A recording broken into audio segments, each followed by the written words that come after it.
Kinumpirma naman ng Samahang Basketball ng Pilipinas na muli nitong bubuhayin ang Gilas Cadets Program. Tugon ito sa bagong format ng qualifying tournaments ng FIBA sa simula ng susunod na taon. Ibig sabihin, puro amateur na muli ang maglalaro para sa national team imbis na PBA players. Alamin sa pag-aksyon ni Lynn Olivario.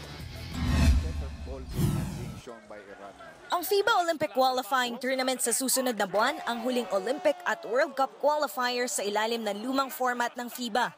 Simula kasi sa susunod na taon, magkakaroon na ng home and away qualification games para sa 2019 World Cup at 2020 Tokyo Olympics. Aabot ito hanggang sa 4 na laro, bagay na sasagasa sa PBA season. Kaya walang ibang nakikitang paraan ng Samahang Basketball ng Pilipinas o SBP kundi buhayin muli ang Gilas Cadet Program. This cadet program will start right now and eventually be the elite program that will have its main objective qualifying for the World Cup 2019. We really have no choice but to form a separate team, and it's best, I think, under the circumstances to replicate what was done under Coach Toroman, Raiko, to form a new team. Matatandaang noong 2009, puro amateur stars ang bumuo sa national team gaya ni Chris Tew, JV Casio, Mark Baroca, Marshall Lassiter at Chris Lutz. Ito ang orihinal na programa ng Gilas Pilipinas para hindi na humiram ng players sa PBA. Pero matapos ang 3 taon ay napalitan muli ito. Sa pagbabalik ng dating programa, muling aalokin ng SBP ng kontrata ang amateur standouts para sa national team. Kabilang sa inaasahang alokin sina Kiefer Avena, Mac Bello, Kevin Ferrer, Mike Tolomia, Roger Pogoy, Russell Escoto at Gio Halalon.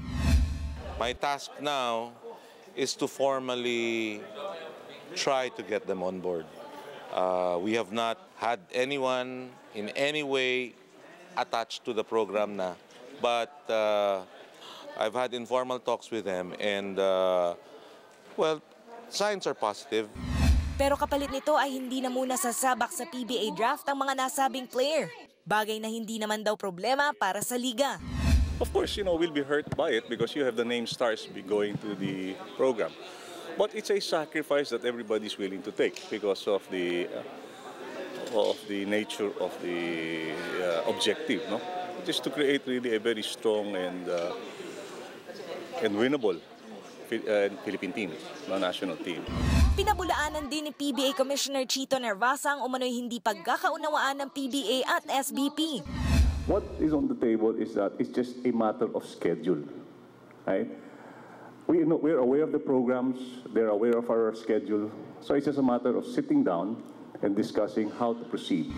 Target ng PBA at SBP pag-usapan ng mga susunod na hakbang pagkatapos ng FIBA Olympic qualifiers. Umaaksyon! Lynn Olivario, News 5. Be sure to come back. News 5 everywhere. Copyright 2016.